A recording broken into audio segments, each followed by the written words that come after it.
Retired Army General links Nasco founder to terrorism financing. Welcome to the news and please subscribe to our channel. To get notified when we post hot, juicy news updates, please click on the notification bell.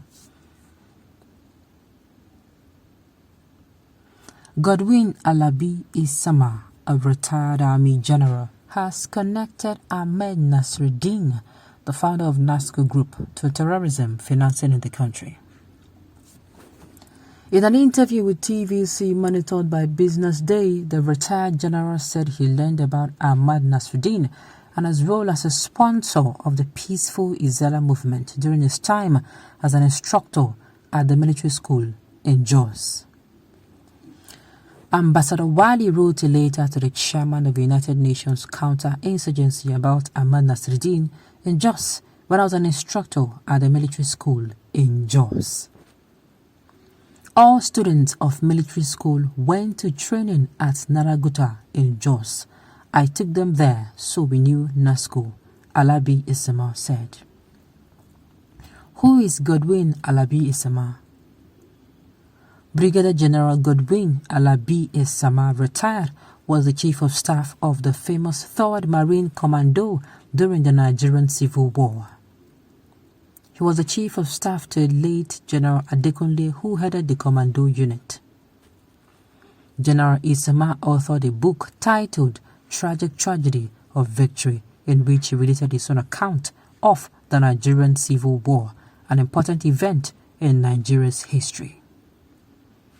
How Nasco's founder Nasruddin helped start a war, Isama.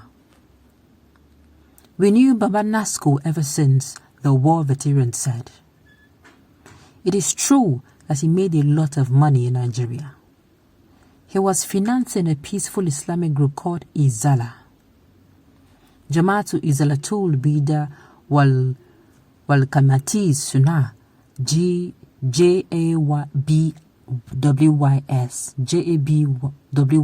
is another name for it.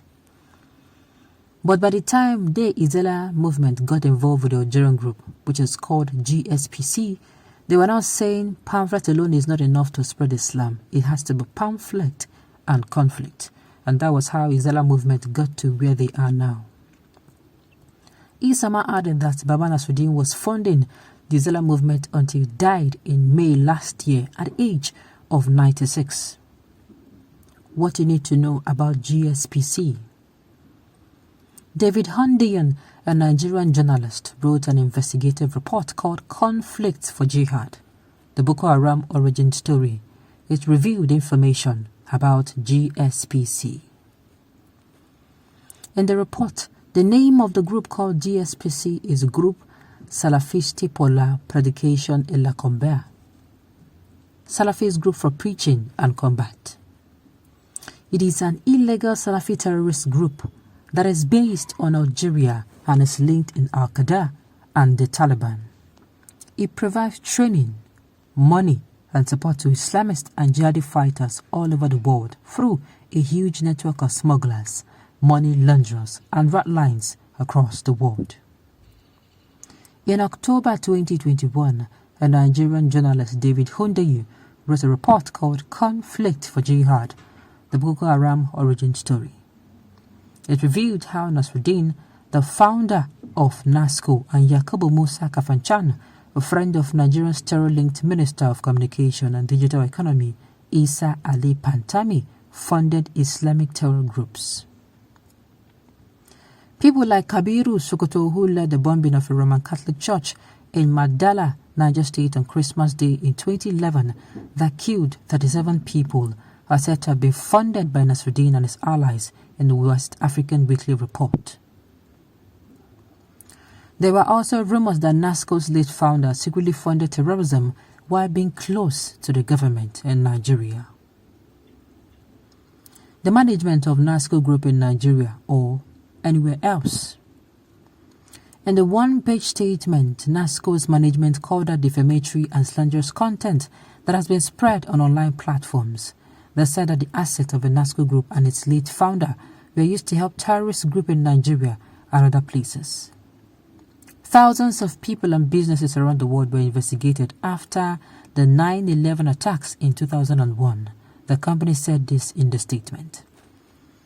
An investigation by the United Nations Security Council and the U.S. government found that the late founder of Nasco, Dr. Ť3瑚Ř0Ř1ŠM, and his business interests were completely free of all false accusations.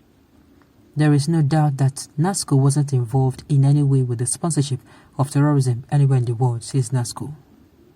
However, the management of Nasco did not say why it did not tell the Nigerian public that the company and its late founder had been investigated and cleared of the very bad things they were said in a United Nations Security Council resolution that was passed on January 17, 2008.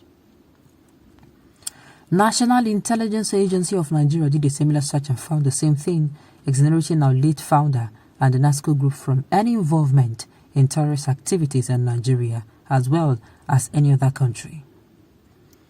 We can solve insecurity in Nigeria peacefully. Alabi Isama. The Civil War veteran said people who are agitating either as protesters or bandits or terrorists have a pain.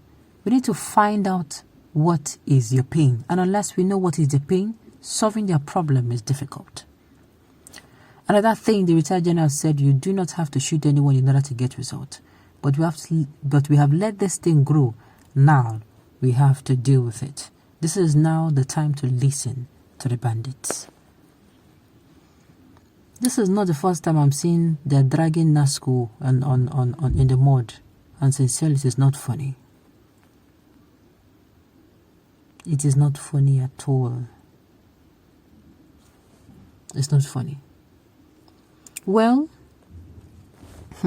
they said they have searched them, they have investigated them, and they found nothing. Let's hope this is nothing then. Let's hope it is nothing. There is one part of this article that caught me.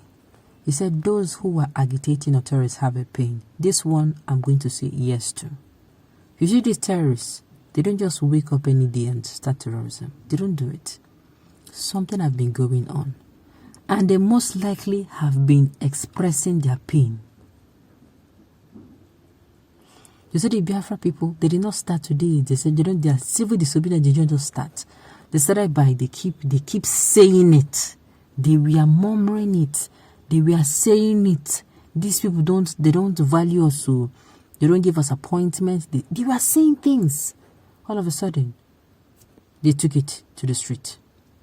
The same thing with this bandit. I want to believe that they were saying it and they were being shot by their so-called Northern elite. Now, Sansan don't pass Gani. We should listen to these people. We need somebody who is going to be able to risk it up when it comes to security. We need someone who will be able to unite Nigeria again. We cannot solve this problem as a northern problem, or as an eastern problem, or as a southern problem. It's not done. We need to solve it as a Nigerian problem. And until then, if we do not unite, we will not be able to find a solution. On this note, we have come to the end of the news. We say thank you for tuning in to listen. Until I come here next time, enjoy the rest of your day.